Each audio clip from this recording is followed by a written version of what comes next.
Well, hello there, Enchanted One. We are having an adventure already tonight. Thank you for hanging in there with us.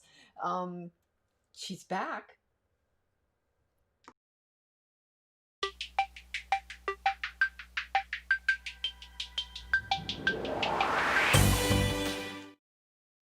Gonna be one of those nights, guys. Hold on. Hold on.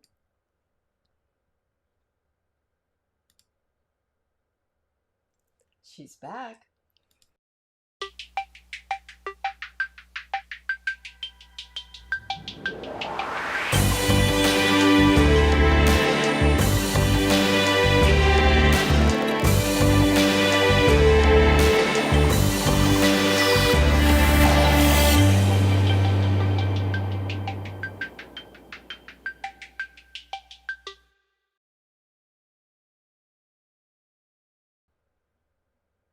Well, hello. Welcome to Spirit Throw Me a Bone, your spiritual lifestyle channel. I'm Brenda Paradiso. Every week here on Spirit Throw Me a Bone, we flex our enchantment muscles, we consult the oracle of astrology and the tarot, we create sacred space, and we signal our intention to accept gifts from spirit, and we welcome young self. And with a beginner's mind, we explore all manner of metaphysical and consciousness raising topics. And tonight we're going to be joined once again by Madeleine Tobias, aka Mady, and the subject tonight is cults. And I want to thank you for hanging in there with me. Had a bit of a rough start. Just kind of had to reboot everything and things got all rearranged. So I'll be moving things around as we go along here, particularly in the beginning to kind of get my bearings again and make sure that we're all lined up. But Mady is here waiting to speak with us. And I see that many of you are here already. So let's just take a deep breath. Let's create sacred space together like we always do. Okay, so if you're not already snuggled up by your altar, please do that now. And yeah, it's Sunday night. It's Spirit Throw Me a Bone. This is your time. This is sacred time.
Okay, guys, let me just check my audio level since I'm having so many troubles tonight. There we go. Okay, so guys, it's an adventure here. Now I am looking for my matches.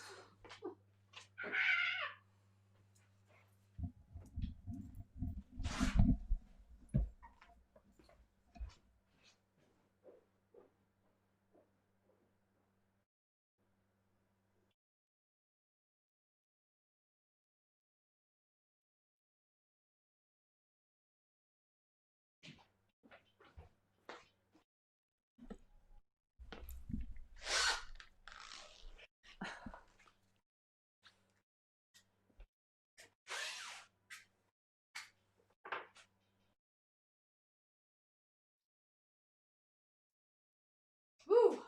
Need a little help from my friends tonight. All right, we're just going to do this. We're going to create sacred space. Think about creating a sacred container around you in the physical space you're in right now. Deep breath.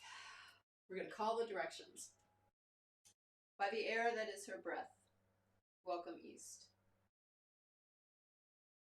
By the fire of her bright spirit, welcome south. By the waters of her living womb, welcome west.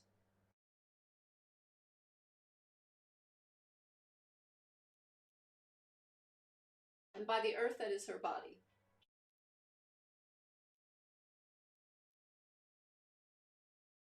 welcome north.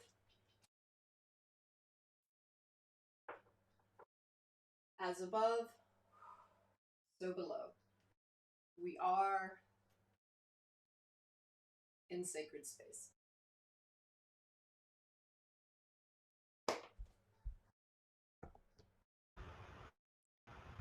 And here is Mady. Welcome, Mady. Hi there, Brenda. How are you? Oh, I'm just great. I know. You're having a great time there. I'm just great. I mean, nothing like I could tell. a smooth start to the stream. No. God. Let's. Jeez Louise. Okay, let's say hi to all our beautiful folks who are here, waiting for me to get my stuff together. Hello, Miss Erin. And yes, we are live tonight, Kathleen. As live as we can possibly be. Yeah, so I could say Anne made it. Yay, Anne! So, Mady, I don't know if you've noticed, but you can see these comments from your little screen too. Okay, I don't see. I say hello. Yes, I have. Yes. There you go. And Robin is joining us on both Good. platforms. That is cool. Okay, so hi, Wendy. And yeah, so I think we're good. Looks like, Good. let me just check my, yeah, Restream has me on both platforms working. So yeah, things were really wonky when I first started my stream. Like I thought, well, let me just shut down my software that streams, and that didn't work. So I had to totally shut down my computer and start it again. And when you have all these devices hooked up, it takes a while. And then everything's like all rearranged. Like the computer just rearranges all the windows and the displays, and I'm like, So anyway, here we are. Here we are with Okay. Mady, and we're going to talk about cults tonight and related topics. But I do want to introduce Mady to those of you who may not know her. And I paired this little I pared down your what do you call it? Bio, yeah, a little bit. Okay. So, this is the condensed version. Good. Madeleine Tobias. She is a retired clinical specialist in adult psychiatric and mental health nursing and has had a long career working with individuals recovering from traumatic events in destructive cults, sexual trauma, and trauma while serving in the military. In private practice for over 20 years, she later worked for the Veterans Administration in one of their vet centers in White Junction, White River Junction, Vermont, as a clinical coordinator and military sectional trauma specialist from 94 until her retirement in 2012. And during this time, she became an approved consultant in eye motion desensitization and reprocessing, also known as EMDR, for the treatment of PTSD. Currently residing in Loudoun County, Virginia, Mady is a Reiki master practitioner and pre-COVID volunteer giving Reiki to patients and their families at both a local hospice organization and hospital. And she is currently on the advisory board of the Loudoun Medical Reserve Corps, preparing for potential disasters and medical emergencies. And she has become a contact tracer during the COVID-19 pandemic, and she's doing other stuff with them, which she can tell you about in more detail. And she is also a field investigator for the Mutual UFO Network and serves on the Experiencer research team, assisting those who report contact with non-human intelligences. As an author, she co-wrote with Janya Lalick, Captive Hearts, Captive Minds, and Take Back Your Life. She has written chapters on recovery issues and recovery from cults and cult recovery, a clinician's guide to working with former members and families, both for the International Cultic Studies Association. And she has contributed a chapter for Kathleen Martin's book, Extraterrestrial Contact, What to Do When You've Been Abducted, on how to cope with contact by non-human entities. She has presented in both U.S. and Canadian conferences for many years on recovery issues, initially for the International Cultic Studies Association, and then for the Readjustment Counseling Services at their annual conferences for vet center staff. And let me just say, she is the author, and if I do this, it's going to play the music again, but she's the author of Dogs, God, and UFOs, which was recently published. And so we're so lucky to have you here, and that was the short version of her bio. That was the short version? Oh my gosh. Gee. You didn't leave anything out, Brenda. Well, yes, I did. Oh, okay. I won't ask you what you left out. Okay. Mady, so why do you know so much about cults? Tell us how you came to this topic. Well, I was in a cult. I was in a cult for 10 years. And I thought I would start off by telling you my story. Okay? So hang in there. In the early 70s, we had what was called the New Age. I don't know if you know anything about the New Age, but New Age started in the 70s. And I started meditating around 72, 73. I had some great experiences, beautiful, I would say almost enlightening experiences of tremendous love and light. So it started me on a mystical search. I went through and looked at Sufism.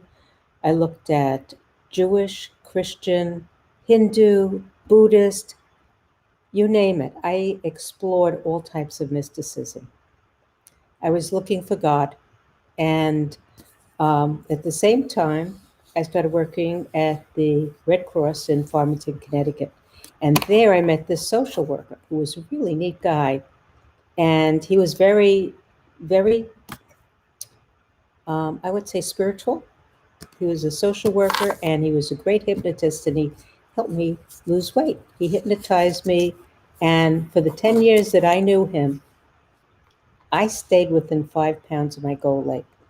And it was incredible, I thought. And we went and got our master's degree together in counseling. He invited me into a psychotherapy practice. I became a partner when he got married, and my husband and I and he and his wife started building houses together, building and selling houses, renting apartments. We vacationed together. It was really kind of neat. He was also my guru. I believed I saw him walk through walls. He had, yes, he walked. I said, "Did you walk through a wall just now?" He just smiled at me, just smiled. He was a delightful smiler. And he was a member of a Hindu, he was a devotee of a particular guru, the Radhaswami tradition in India. And he was a guru himself, and I was a disciple. So we had a psychotherapy practiced together. His patients loved him. They adored him. So the first few years, it seemed to go pretty well. Actually, the practice grew, and then he opened up a mortgage company, and I also worked for him selling mortgages. And I think that's where I first started to see who he really was, because he was not all love and light. He encouraged the people who worked for him to stick their customers with an extra 1% fee, just slide in a 1% fee into their mortgage costs, and we would split that. Well, I couldn't do that. So my doubts started to grow and grow. And when you have doubts like that, you put them on the shelf. I don't want to think about that. I don't want to think about what kind of sexual relationships he may have with his clients. That doesn't happen. No, no, no, no, no. He doesn't screw around with people and their monies and this and that. He doesn't take advantage of his patients. Well, he does. He did. And I found myself stuck because the shelf broke, and I was stuck because I had thousands of dollars of my husband's and my um, retirement funds invested in housing and in the practice. And in addition, I had signed a non-compete clause when I became his partner, saying that if I left the practice, I couldn't see clients within 50 miles of Hartford. I was stuck. I was truly stuck and very frustrated. I didn't know what to do. Um, Definitely was not a holy person. He was not this being of light and love that I thought I saw, that I thought I knew. Uh, Took a few years, but the disillusionment grew.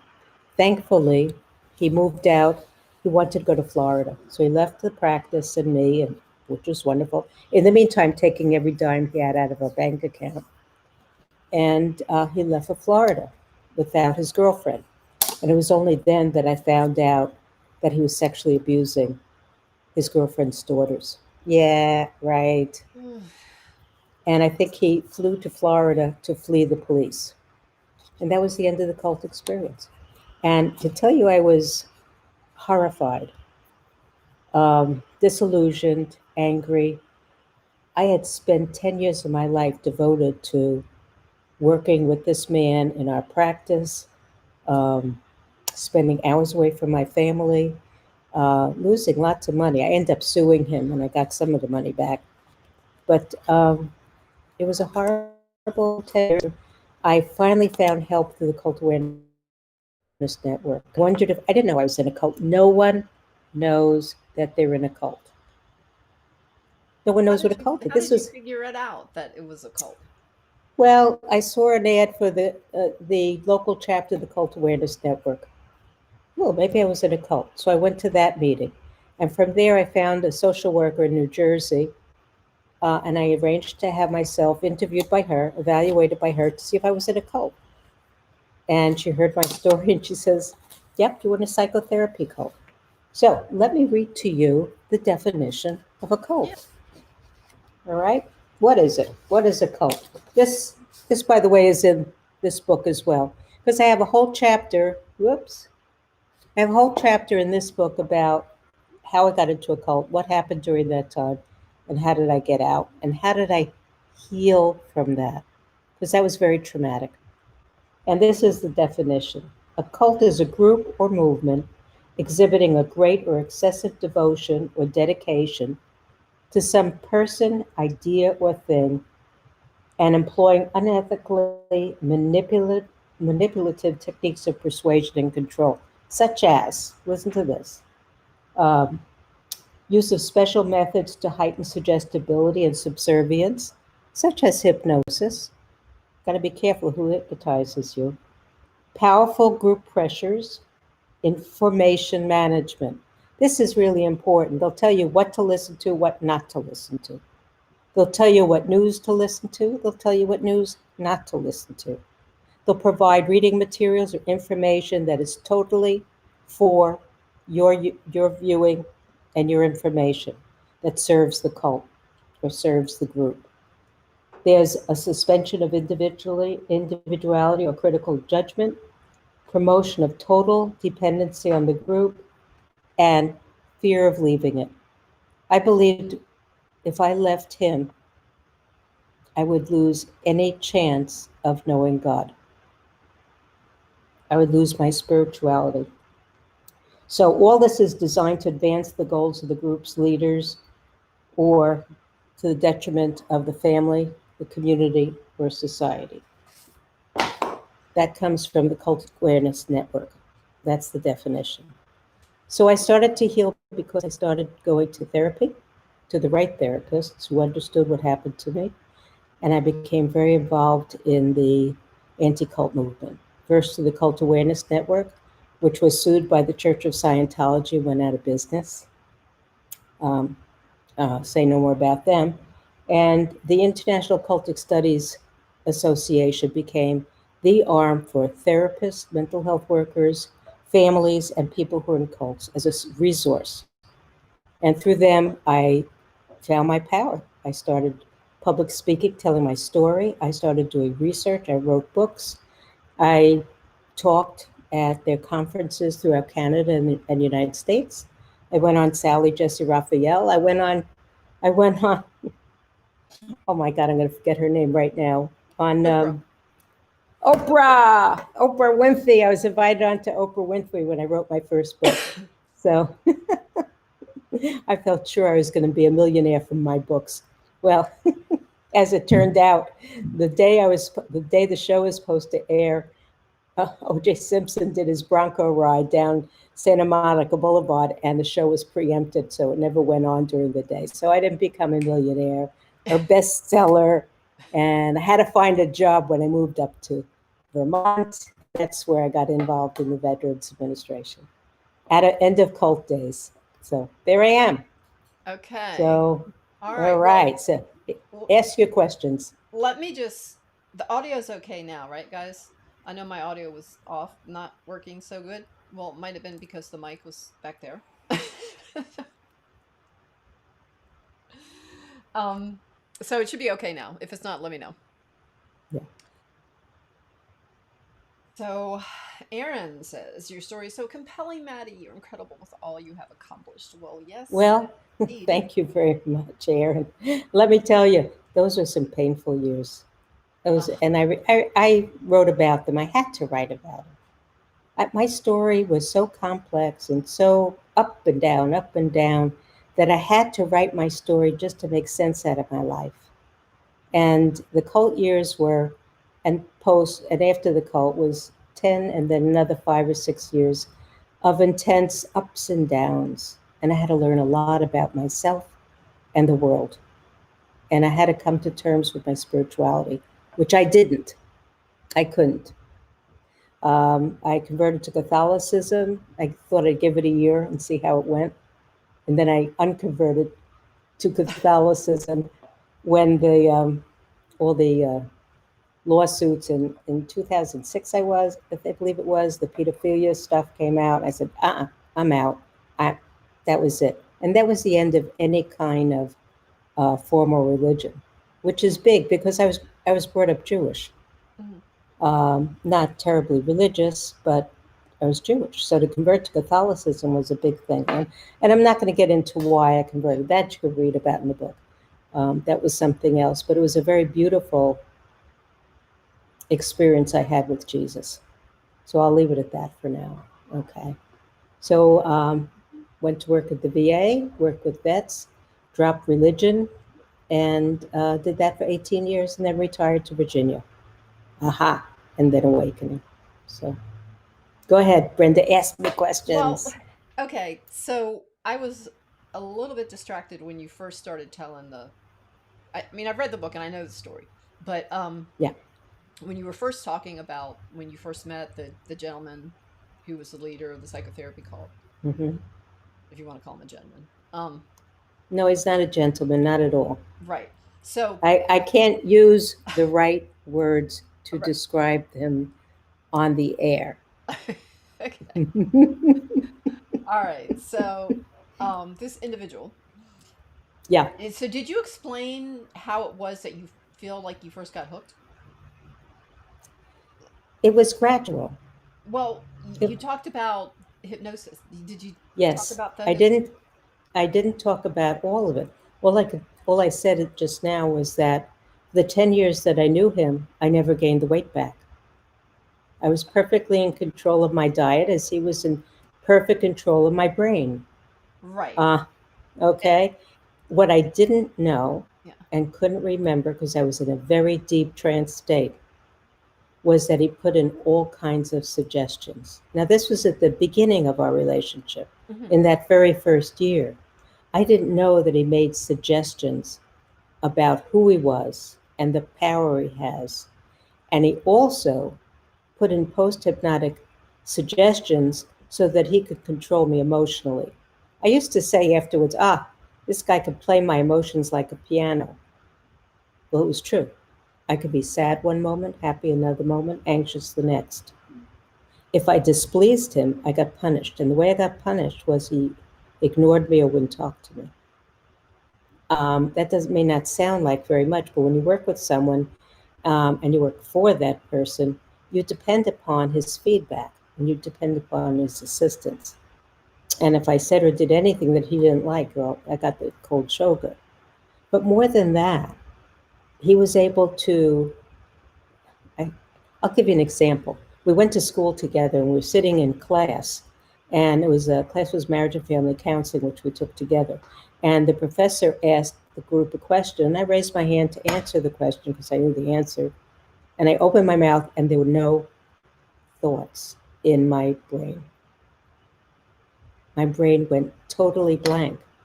And I was only like 30 years old. It's not now 75 where I could say, oh, my mind went blank. Duh, dementia. No, I was 30 years old and my mind was blank. And I looked around scared, like, what happened? And I looked at him and he was going, he was giggling. He did that purposely. That's control. so you That's think he just real did that control. perfect? He did that by like sending you a telepathic message, basically. No, not telepathic. It was probably something physical. Could be telepathic, but I don't think Like he how even did needed what did to. he say to you in that moment, or how did he say? How did he communicate to you in that moment? Maddie, you can remember nothing now. Nothing. No word is going to come out of your mouth. All I can imagine, because I don't know what the post hypnotic suggestion was, it could be as simple as when I touch my chin, your mind will go blank. Okay. All right? Yeah. Because he did other things too. For instance, we were walking down the street and I tripped and fell over nothing. I just tripped and fell. And I looked up and he was laughing. I could only imagine he enjoyed playing with your mind. So yeah, so this now veers us into the topic of mind control. Oh, yeah. He had control, total control of my head So for how the much first several overlap is there years. typically in cults and the use of mind control? Like, is it always like That, no, happening at the no. same time? No. No, no, each group is different. This was a psychotherapy cult with someone who was well trained in hypnosis. All right. Okay. In other groups, you can have a music cult, you can have a Bible cult. Excuse me. There are tons of Bible cults, tons of religious cults Jewish, Christian, Hindu, Buddhist, you name it, Right. Muslim. Every religious faction has the potential to have a small or large group run by a sociopathic, narcissistic leader. And that we get into the characteristics of a cult leader. But know that there's no accidental cults. There are lots of beautiful, wonderful groups, but a cult is brought together by an individual who is extremely narcissistic. Everything is about him or her. They need to have total control. Usually, the purpose of the group is power, greed, sex. It could be anything that enables that person to have what they greedily want. All right? Again, we're talking about narcissistic people to the extreme who are sociopathic.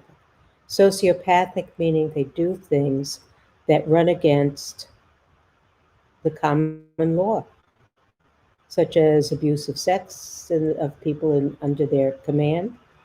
Goodness, there was a big group, Nexium, that was just came to came apart. It was hundreds of people. The women were branded. The leader had sex with everyone. He was just in court. You could look it up. I can't even spell it. I did the group, but it was a group of a powerful man and wealthy women who encouraged other women to become a part of the group for the sexual pleasure of this man and for enrichment. There are tons of these groups, some big, some small. There's a UFO cult now called the Raelians, Rael. There are thousands of members. They're mostly in Europe. And the leader claims to have spiritual advice from extraterrestrials that he is God. He's a wonderful man. And he's extremely powerful. I think he's pretty ill. I haven't looked him up lately. But this is a huge group, and it's usually part of it is, of course, for his monetary enrichment. But he also it's a sex cult. What can I say? Yeah. So Aaron is asking, so was it something he could have done while you were hypnotized? And so that's what I was trying to have What Mady. did what did Well, Chase? Chase is the name of the leader. yeah, yeah. Yes, That he absolutely did. He when he hypnotized me for weight loss early in the relationship, he also he also gave me suggestions about him being a spiritual being and could bring me to enlightenment if I listened, if I obeyed. All right. I only found that out 10 years later when I went through a hypnosis to find out what he said to me during the hypnosis. I so went to so another, say something a little bit more about that right there. well, when I found out I was in a cult, Yeah. I wanted to know how he gained power over me because I didn't know if it was gradual or quickly or what.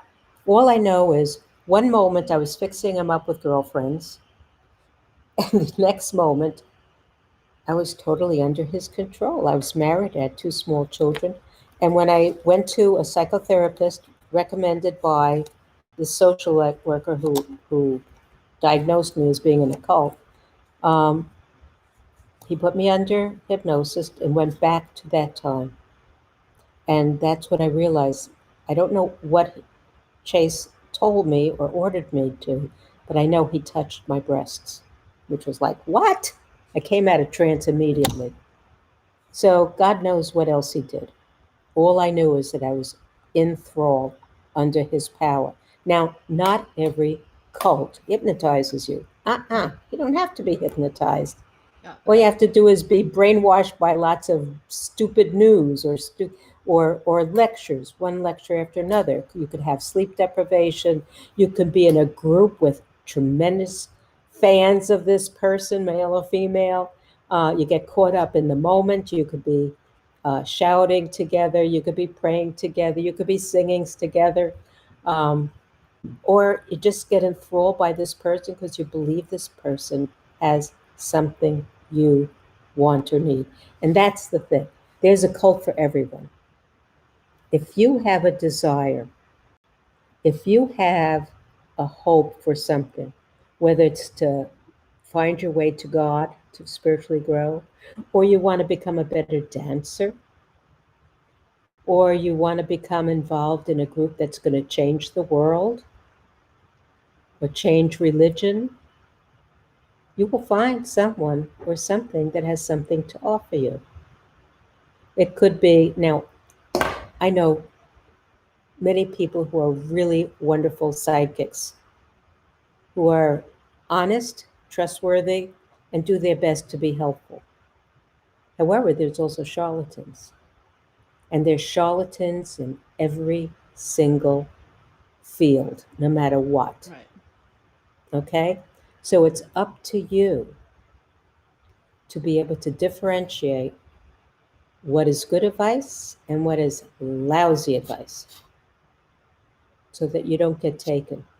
for a ride. Okay, so that brings us to this notion, which I believe that spiritual seekers in general are at a higher risk for Oh, harming yes, very themselves in a vulnerable, very vulnerable. And yes, and of course, I was a spiritual seeker also at that time. Um, we're vulnerable because we believe in a higher power, a creator that is loving, compassionate, um, and we want to grow spiritually. Now there's a word for it, ascension. right. We want to ascend into higher levels of spiritual consciousness, Yeah, we want connection with the divine. right? And there's lots of ways we could do it, and lots of ways we shouldn't do it, all right? Because what you're told, you have to discern very carefully. What is this person telling you? What is it going to cost? What do you have to commit to get to your goal? And my advice is this is not easy because I fell into that trap myself. Is to question, get as much information ahead of time, ask as much as you can of friends or Google or look up whatever, because there's all sorts of groups out there. There's all sorts of people who believe that they have the way. I met a woman, I'm not going to mention her name, but she said when she does remote viewing, she gets it right 100% of the time. Now, I knew right away she was a liar because no remote viewer will claim, including the very best, that they're correct 100% of the time. Maddie, for So, those who may not know yeah, what remote viewing is, can you just briefly explain that, please? sure. Remote viewing is one of the talents one has when one is very psychic. They could go into trance or go into an altered state.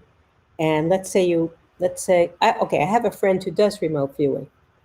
She's on the experience and research team as well. She's a good friend, and she does this for free for the police department. Someone is missing, and she will do remote viewing to help the police locate that person or child or whatever. So what she does, she goes into an altered state, and she will pictures will come to her at mountains or roads or this or that that describe where that person may be or who that person may be with. And she's correct enough of the time that the police seek her out for help, for assistance. Okay, so a remote viewer, I could go into do a whole spiel on that, but look up the works of Charles Tart, Ingo Swann, Joseph, Joe McMoneagle. Mhm. There are many books on how to learn how to do remote viewing. And people who are good at remote viewing can see non local information in an altered state from afar. Mhm.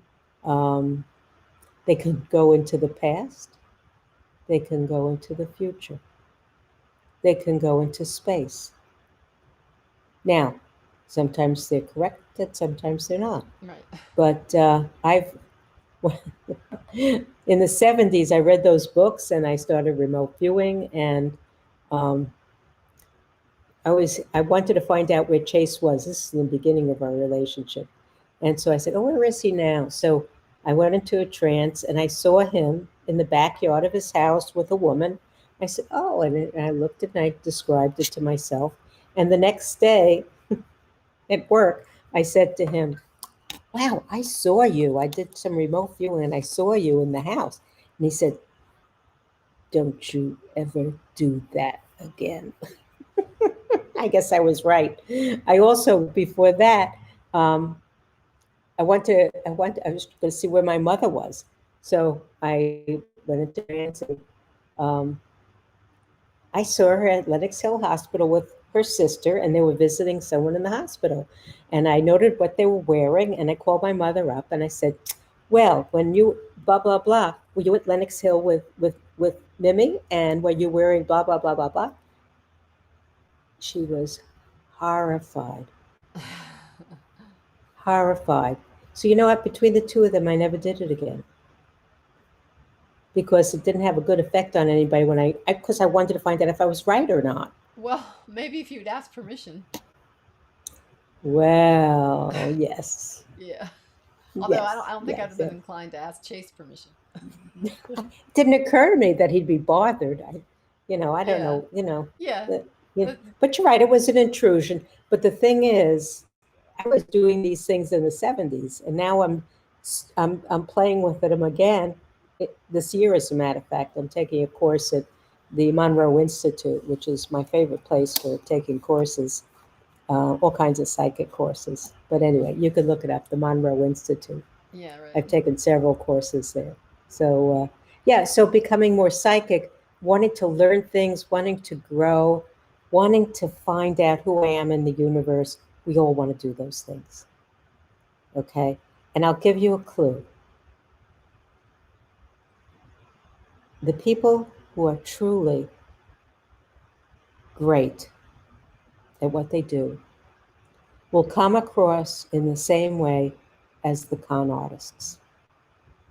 They'll look real, they'll look altruistic, caring, compassionate, loving, warm, have wonderful feels, aura, or whatever around them. They'll sound sincere, and it's hard to discriminate who's a con and who's not. So it's up to you to first, because there's so many out there now, it's up to you to do your due diligence and research well, and don't jump at what looks good at first. Be skeptical, all right? Um, for people who are very psychic, they don't always get information from the best places. A lot of people say they have spirit guides from this planet or that planet or whatever. Well, frankly, there are beings in other realities who will take advantage of you and give you wrong information.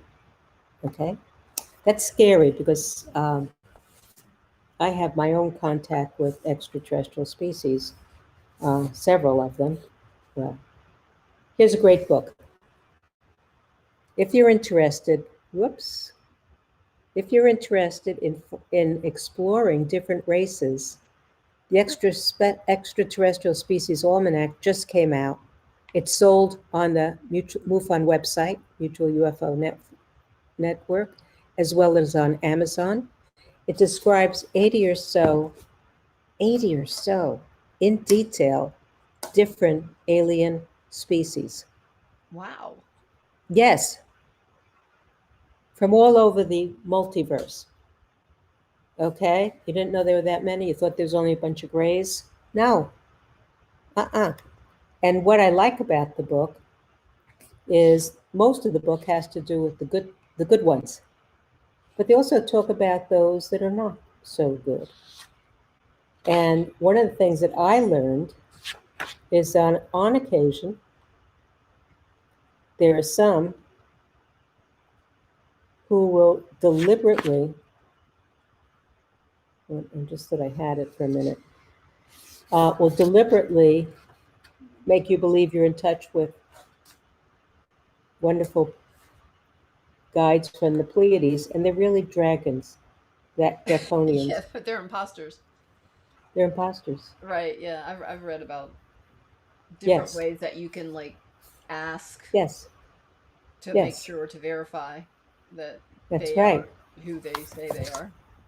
Well, you know what? One way I suggest is if you're getting advice from extraterrestrial species Or anything out there. or anything out there, because it could Yeah. also be just dark places in the astral realm. Right. If the advice is political. If you're looking to raise your spirituality, you're not going to get political advice from your guides because politics is not spiritual. Spiritual. All right? It isn't. Anything, if you're guided to look at anyone or anything or do anything, and they exhibit signs of greed and anger, sexual misdeeds, these are not spiritual people, just the opposite. Okay? Now, the draconians who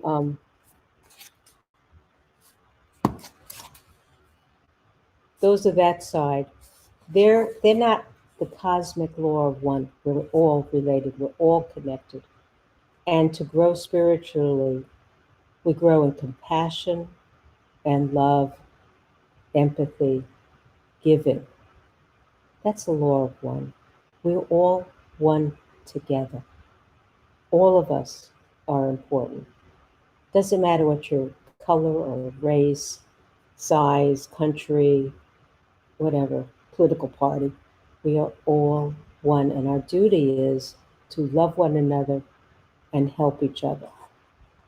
The demonic laws are laws of service to self, to gain power, technology, and material wealth. So if there's any sense that this person is enriching themselves at anybody's expense, or there's greed or anger or fear, they're not spiritually advanced. It's as simple as that. What's the matter, Brenda? You're holding yourself back. No, no. I guess I'm sort of debating Yeah. how to take this conversation, given the Okay. moment that we're No, in here. well, So, go ahead. You but could challenge me. I'm not God. no, no, I no, no, don't no, know no, no. That's everything. not it. That's not it at all. It's that I mean, I want to speak directly to the community about this. You know, we are in this Mm. moment right now, in this country, quite frankly. And I just feel like sort of it's an elephant in the room during this conversation about cults and mind control and, what Maddie's just sharing about, people's motivations and all of that. So what I'm kind of struggling with now, as the host of Spirit Throw Me a Bone, is like, do we want to go down that road? Um, I don't want but to go down the road of politics. right, right. Yeah. But let's talk then, about, all right, well, let's talk about Hitler, for example. So Hmm. how did Hitler fit into, or did he, Cult. Yes. He had a of a great cult cult leader? following. Right. Okay. Okay, so let's talk Hitler's about a that. good example because if you think about Germany in the 1920s and 30s, they just lost World War One. The country was in Right. horrible economic chaos. So And people were there was vulnerable because of that. exactly, Right. exactly this great amount of fear. And he promised to bring power to the people. I alone He can fix it. promised to restore, make Germany great again. I alone can All fix right? it. I alone can fix I it. alone Yes, can fix it. right. However, he also made um, sure that people also viewed certain populations in the certain factors in the population as the enemy. Right. Jews, communists, homosexuals, gypsies, anybody who did not agree with him was an enemy. And especially the Jews got singled out because $6 million of them died in concentration camps. But another 6 million gypsies and other political prisoners also died as well. He was a racist, all right?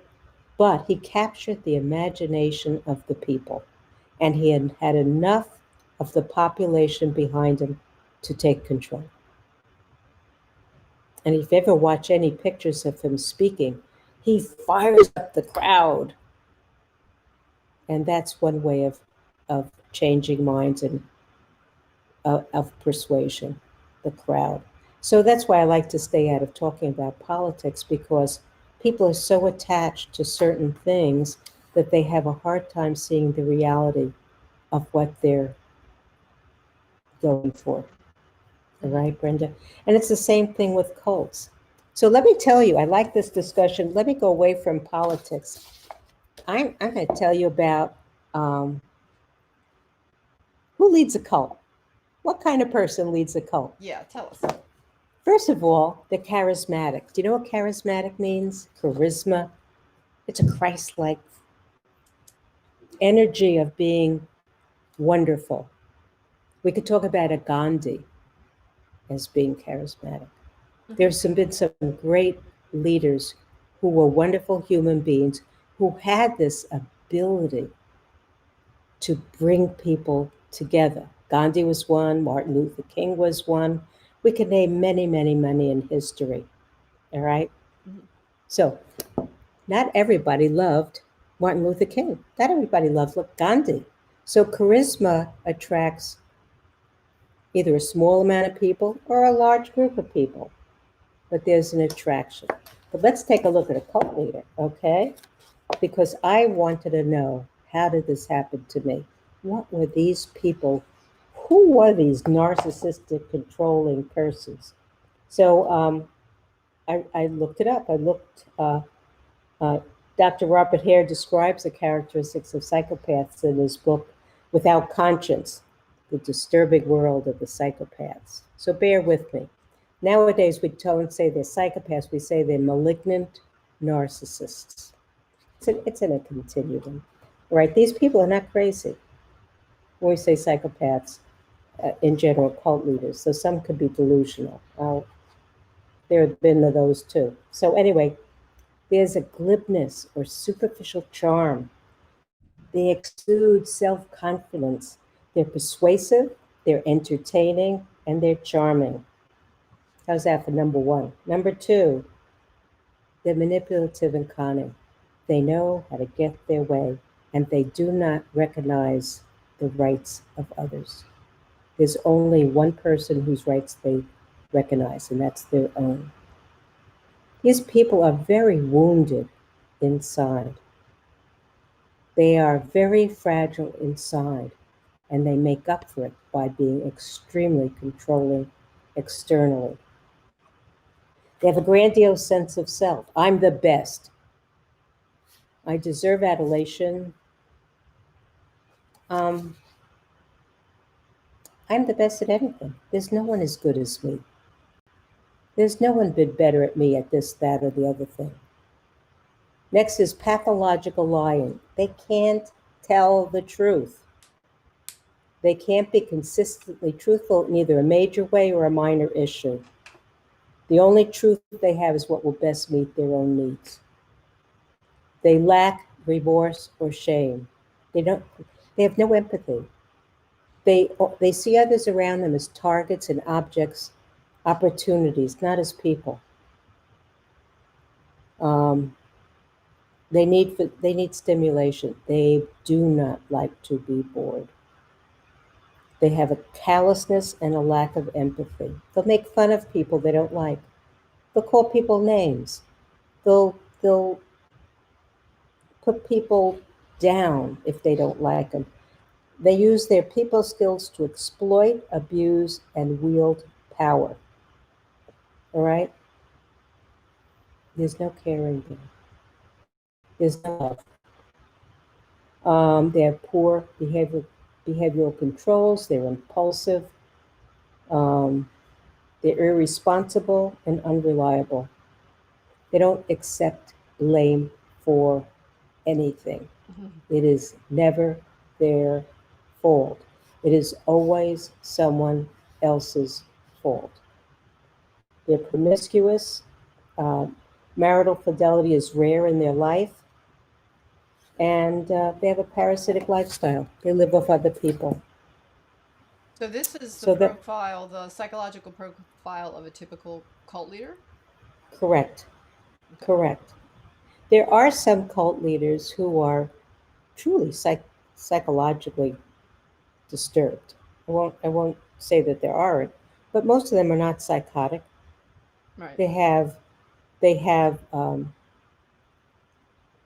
behavioral traits, but they're not necessarily depressed or anxious or this or that. But I would say probably anxiety underlies a lot of that. These Yeah. are not people who are Well, happy with themselves. yeah, yeah. So when you talk about like the sort of the core issue of like really feeling worthless, Mm, or that this grandiosity comes from, right. um, It's a cover up. It's a yeah, right. cover It's up. their defense mechanism because if they have to feel bad about themselves, they feel like they're just going to die. So they, And they can't. They yeah, can't. They can't do that. right. They have a But hard I will time. say Yeah. though that to my mind, what goes with the pathological lying is some level of delusion. I think for a lot of these people, I mean, they Could be for believe some. their own lies. So it's especially if they're under stress. Like the more stressed they are, you know what I mean? The more like Well, internally I dysregulated they become, and so then they start to get a bit delusional. I think. well. Are you talking about anyone in particular? Yeah. Who shall whose name we shall not Okay, speak here. we're not going to talk about that, but I will say this: they cannot accept failure Right. Right. Because it's like because crushing. Right. Because their it ego isn't. can't take that kind of an assault. They're really kind of fragile people. Very, yeah. We're talking about very fragile people, and there's been more than one cult that ends up in suicide of the whole group. The whole group. Look at Jim Jones in Right. Jonestown in I the remember seeing that. 70s. Yeah, I You remember. know, that was 600 or 700 people he had commit suicide along with himself Right. when he was a possibility of him being exposed by, yeah. And another one, well, I wouldn't say it was because um, he was afraid of being exposed. Do you remember Heaven's Gate in the 80s, I just remember 70s, the name. I 80s? don't remember any details Okay. of it. Yeah. Heaven's Gate was another UFO cult. The leader of that cult believes he was told by the spirits, his contacts in other worlds, that the world was going to end and he and his group will be rescued when Halley's Comet passes by, whatever year Halley's Comet was, you could look it up. Uh, their, their spacecraft would pick the souls of him and his survivors up. The souls of his group up. So the 37 Like of the them or rapture. whatever, exactly, Yeah. exactly.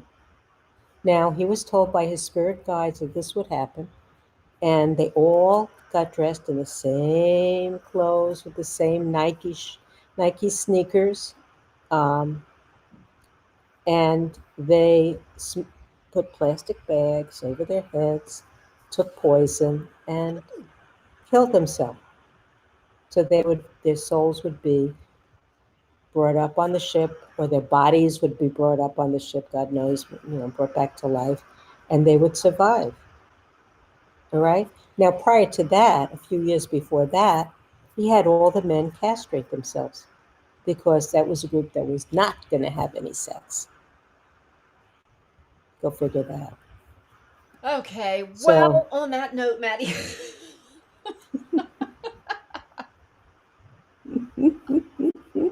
so all kinds. Just know there are martial art cults. There are you name it. They all Okay, yeah. so in conclusion, so if there Oh, we is, can conclude. I could talk forever on this one, but go ahead, Brenda. well, No, go what ahead. is, I know we got a little bit of a late start because of the technical difficulties, but I like to, Yeah, wrap things up a little bit after 9. sure. Um, but okay, so let's just condense it down to like 3 things we need to ask ourselves, other than, like, I know you said, make sure you do your research, yada, yada, yada. But say you're already involved in a group or really attached to an individual person who's like a guru type person. So give me maybe a couple What to of watch out. red flags that I can ask say, like me, right? So what would I ask myself Okay. if I thought, it's feeling a little weird, All or right. Good. yeah. Good. You just did it. Trust your gut.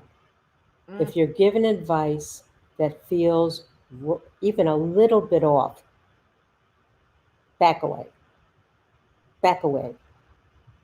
All right? Your gut is your biggest clue to your higher self, not their higher self, your higher self. mhm. All right? And just remember, each time you ignore your gut, you're putting your doubts on the shelf. And that shelf, I guarantee you, is going to break and it's going to hurt. All right? If the person you're following or looking at, who looks so wonderful in the beginning, you watch their behavior. I went, after Chase, I went into another cult. Briefly, very briefly. I went to the ashram where there was a meditation.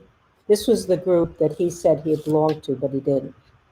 It's a Radhaswami tradition of Sandarshan Singh. And I went to a weekend um, meeting. Now, this is after Chase, and my eyes had really opened up. One, in a group meditation, he suggested to the group, this Indian mystic, to this couple of hundred people seated there meditating, that they will experience certain things in their meditation. So he led them into a meditation and then let them out and then asked for people's experiences. And people would raise their hand, oh, I experienced this, oh, I experienced that, oh, wonder, blah, blah, blah. Mhm. Okay. I raised my hand and said, I didn't experience anything. Whoa. He came up to me and he pressed his thumb on my third eye. He said, close your eyes. Now, what did you experience? I said, nothing. Whoa, bad, bad, bad, bad, bad, bad, bad. The other thing I noticed was he had his certain room in the ashram, in the camp, whatever you want to call it. And there was one young woman who was always circling around him. And when she knocked on his door, he always let her in. I said, oh, fuck, he's screwing her. Oh. Oh, I said a bad word. Excuse me.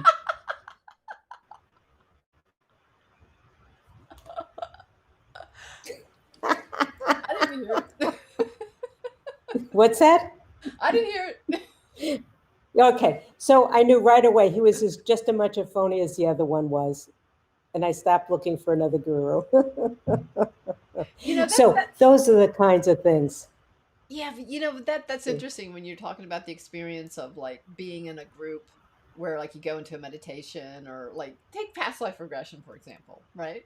Ah, yeah, And so you're like, okay, and then everyone's going to share their experience, and this person's got that story and this person's got that story, and then you're like, well, I don't know. I just, like, I don't know, maybe I kind of saw this, I kind of saw that. And so there is like this pressure that you feel to yes. report some like Or else there's experience something that wrong with maybe you. that you didn't have, or But it's never the guide's fault.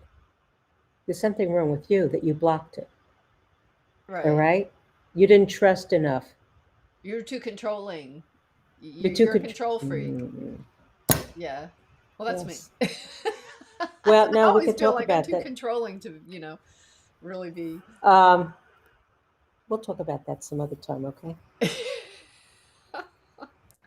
Yeah, but everyone, I think, not everyone, but I think people in our circles must have, pretty much everyone's had that kind of an experience where like you Hmm. feel the pressure to like Right, right, during like, right, the processing to be like, oh, I had this happen, or I saw this, or I right. saw that. I mean, Yeah, and what's wrong with me? I didn't see anything, or yeah, yeah, right. yeah, right. Or what Yeah, I that's a saw was that's a so whole biz- interesting dynamic, isn't it? or what That I saw was so bizarre, no one else can relate to it. yeah.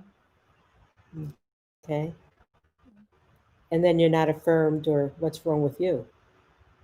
Yeah, Right. It's hard being a spiritual seeker, Maddie. it is. It's It not is. But you know easy. what? You know what? You know what? if you don't do anything else but this,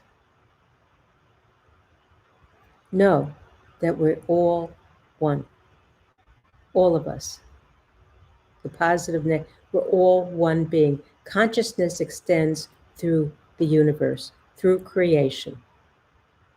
And the way to grow is through love and compassion for you, for the other, for the earth, for everything. All right? And if there's any being or whatever that is going to say, nope, those people shouldn't do this, or those people shouldn't do that, or we're better than them, they're not spiritual. They're not spiritual. They're phonies. All of us are important, no matter what race or religion we are. All of us are in need of being supported, fed, cared for. There's no part of our population that should be put down, separated, destroyed. We are all the same under God, made by our Creator. So that is truly what my final word is. If you have any doubts, you are loved, you are loved. Anybody who is not, we could feel sad for them. We could pray for them, but we can't hate them. Because hatred and anger are not love. They're based on fear.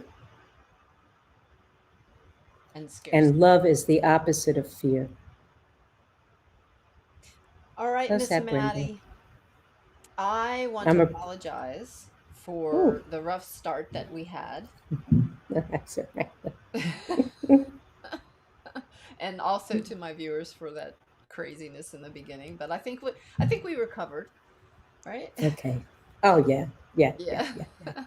Yeah. And thank you And so much, Maddie, for joining us again. And I know that I speak for the community when I express appreciation for all that you have to offer us and sharing your experiences and your humor and your knowledge. And thank you very much. oh, you're very welcome, Brenda. It's a pleasure. It really is a privilege. Thank you. Thank you. All right. Okay. So everyone is saying goodbye and thank you. Okay. You. Good night. Stay Good safe. good Stay night. safe. Okay. Bye bye. Bye-bye. Okay, guys. Well, there we go. Another version of Maddie, another episode with Maddie. Oh my gosh. Here we go again. Okay. Well, remember we talked about we got the hermit card last week?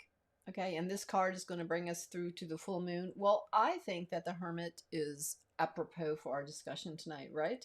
Retreating from distraction to determine your own truth. So I definitely thought about him as I was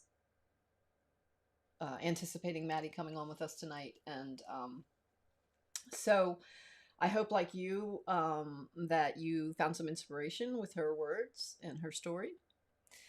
And now let's go ahead and open up the circle. Yeah, and again, sorry for all the technical difficulties. Oh, hi, Kathy. Hi, Kathy. Yay. Great show. Well, you must have tuned in late after I got through my technical difficulties. Anyway, let's open the circle, guys. Here we go.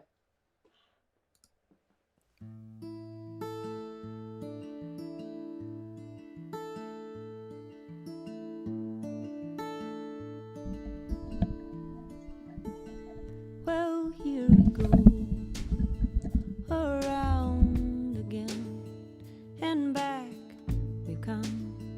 Still here I am. This is non-random, tandem orbit.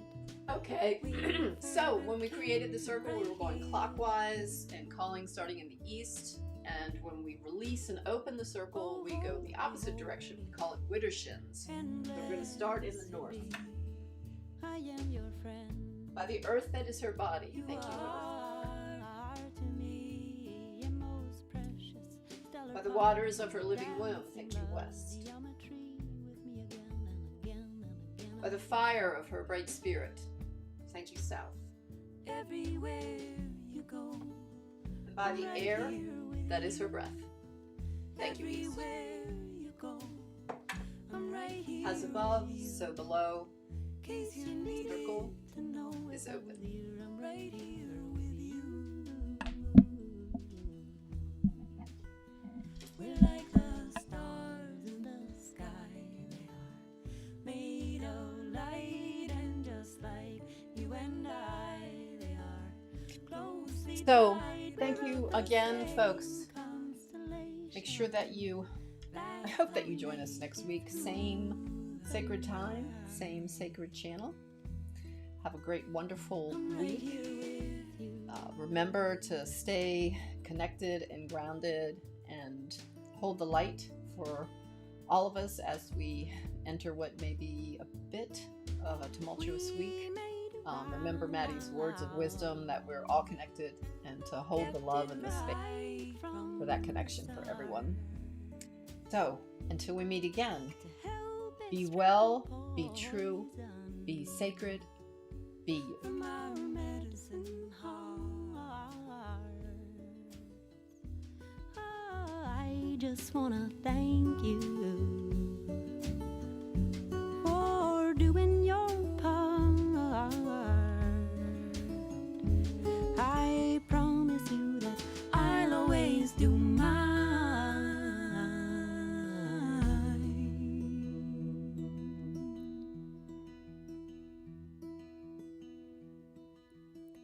So in all our emotions, we've made a web. Our path is woven. We're common threads. There is nothing you could do to shake me loose. I've got you, I've got you. I'm not leaving. So go climb your mountain and know your name. The call you answer springs from the same flame I do. And as you take your leap, just know that fall or fly into the deep, I'm right here with you. Everywhere you go, I'm right here with you. Everywhere you go, I'm right here with you. In case you needed to know if I was here, I'm right here with you. We're like the stars in the sky. They are made of light, and just like you and I, they are closely tied. We're of the same constellation. That's how we make it through the night. I'm right here with you. Everywhere you go, I'm right here